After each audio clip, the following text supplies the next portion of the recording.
আমি বিশ্বাস করি তৃণমূলকে হারানোর ক্ষমতা কারণ নেই, শুধু তৃণমূলেরই আছে।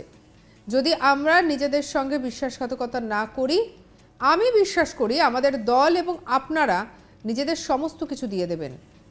ভোটের আগে জেতা নিয়ে প্রবল আত্মবিশ্বাসী শাসক দলের এক নেতা।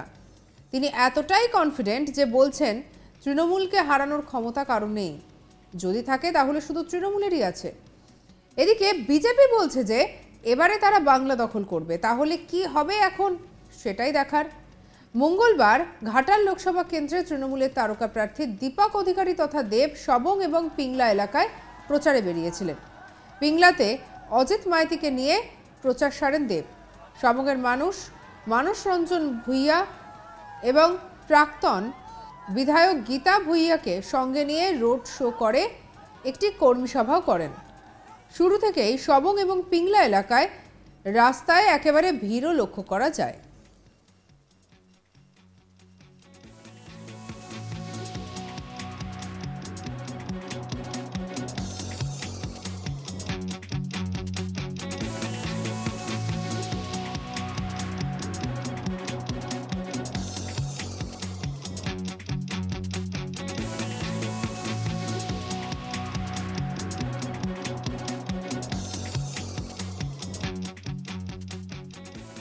পরে সবংয়ের শ্যামসুন্দরপুর হাই স্কুলের প্রাঙ্গণে একটি সভার আয়োজন করা হয়। সবংয়ের কর্মী সভায় দেব বলেন, আর আমি বিশ্বাস করি তৃণমূলকে হারানোর ক্ষমতা কারণ নেই, শুধু তৃণমূলেরই আছে। যদি আমরা নিজেদের সঙ্গে বিশ্বাসঘাতকতা না করি, আমি বিশ্বাস করি আমাদের দল এবং আপনারা নিজেদের সমস্ত কিছু দিয়ে দেবেন। তৃণমূলের সঙ্গে অন্য কোনো দলের কোনো প্রতিযোগিতাই নেই। হার জিত পরে দেখা যাবে, আমরা সকলের কাছে যাব। আমার মনে হয় না আমাদের নেত্রী যতগুলো প্রকল্প করেছেন তা আর অন্য কোনো রাজ্যে কেউ করেছেন বলে। কি বলছেন দেব, শুনব। আমি 2014 থেকে দলের মধ্যে আছি, দলের হয়ে অনেক প্রচার করেছি। 2014 থেকে করেছি, 2016-তে করেছি, বিধানসভার জন্য 2019-এ করেছি, 2021-এও প্রচার করেছি দলের হয়ে। আমি এটুকু বলতে পারি যে আমাদের যা সংগঠন, আমাদের যা কর্মীদের কি বলবো সংখ্যা বা তাদের বিশ্বাস, তাদের ভালোবাসা দলের প্রতি অন্য কোনো দলের নেই। কিন্তু আমি একটা জিনিস বিশ্বাস করি, টিএমসি কে হারানোর ক্ষমতা কারণ নেই, শুধু টিএমসিরই আছে। আমাদের দলকে হারানোর কারোর ক্ষমতা নেই যদি আমরা বিশ্বাসঘাতকতা নিজেদের সঙ্গে না করি। কিন্তু আমি বিশ্বাস করি আমাদের দল এবং আপনারা নিজেদের সমস্ত কিছু দিয়ে দেবেন। এইটা শুধু সবাইয়ের জন্য নয়, আমরা 42টা সিটের জন্যই বলছি। 42টা সিটের মধ্যে কোনো কম্পিটিশন নেই টিএমসির সঙ্গে অন্য কোনো দলের। আমি শুধু একটু অনুরোধ করবো, কে হারবে, কে জিতবে, কি হবে না সেটা এটা পরে দেখা যাবে। আমরা আমাদের সমস্ত কিছু দিয়ে মাঠে নামবো এবং ঘরে ঘরে যাবো, মানুষের কাছে যাবো, পৌঁছবো। এবং দিদির কথা এবং মানুষদা প্রচুর কাজ করেছে আমাদের সবাইয়ের জন্য, এবং আমিও চেষ্টা করেছি, মানুষদা যা যা বলেছে তাই করেছি গত 10 বছর ধরে। তো এইটুকু বলবো আপনাদেরকে, দলের কথা, নেত্রীর কথা এবং যা যা প্রকল্প দিদি দিয়েছেন, মানুষবাবু সবকিছুই বলেছেন, লক্ষ্মীর ভান্ডার থেকে আরম্ভ করে, কন্যাশ্রী থেকে আরম্ভ করে অনেকগুলো প্রকল্প। আমার মনে হয় না অন্য কোনো রাজ্যে অন্য কোনো মুখ্যমন্ত্রী এতগুলো প্রকল্প তার রাজ্যের জন্য করেছে যতগুলো আমাদের নেত্রী, আমাদের মুখ্যমন্ত্রী আমাদের রাজ্যের জন্য করেছে। তো এইটুকু বললেই আমার মনে হয় মানুষ আমাদের সঙ্গে আছে, তাদের ভালোবাসা আমাদের সঙ্গে আছে।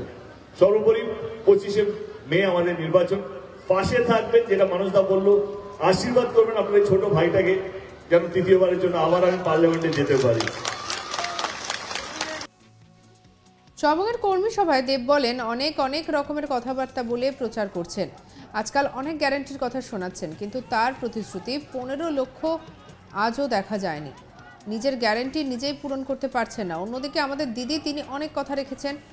আমি ভেবেছিলাম পার্লামেন্টের শেষ বক্তব্য আমার, কিন্তু দিদি এবং অভিষেক ব্যানার্জি এমন কিছু প্রতিশ্রুতি দিলেন যার কারণে পুনরায় আমি মানুষের কাছে এলাম। তাহলে ঘাটাল মাস্টার প্ল্যান, আরামবাগের সভা থেকে তিনি কথা দিয়েছিলেন যে রাজ্যের উদ্যোগে এই মাস্টার প্ল্যান কার্যকরী হবে।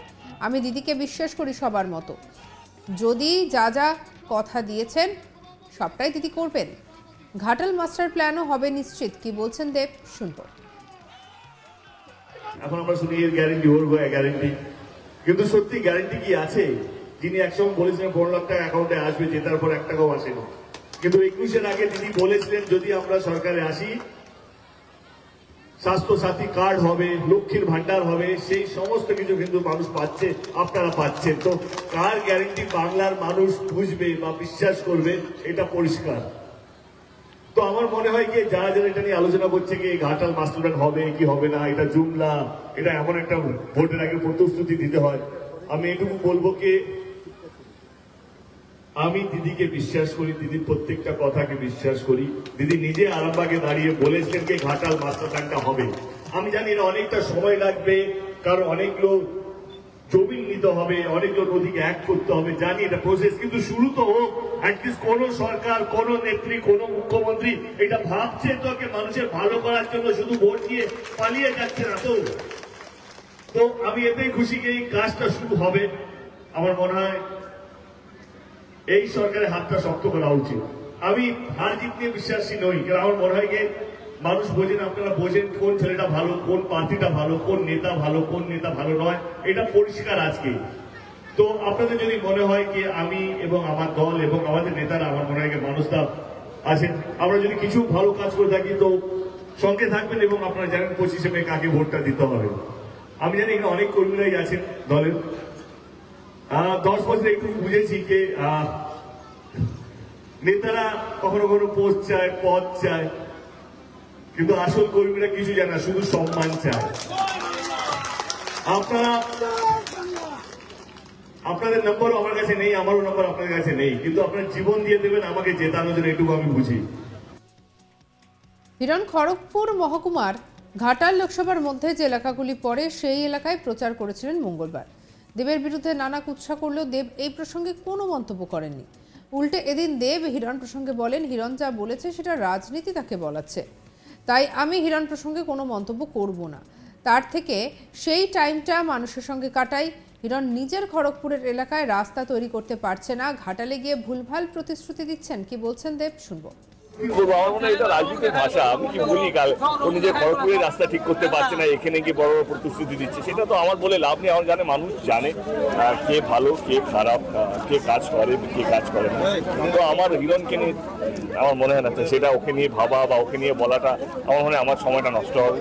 তার মধ্যে তার চেয়ে ভালো যখন মানুষের কাছে যাই, মানুষকে আমাদের কথা বলি, সেটা আমাদের কাছে বেশি লাভ হবে, তাই না? আমার মনে হয় যে মাস্টার প্ল্যানটা যদি বাস্তবিক হয়, কাজ যদি শুরু হয়, তো আমার মনে হয় Sabang it's a very important part of Ghatal master plan. কারণ কেলেগাই কপালেশ্বরী যে নদীগুলো আছে, যে নদীগুলো আছে, সেগুলোকে সঙ্গে রাখুন আজ তাক বাংলাকে, সাবস্ক্রাইব করে নিন।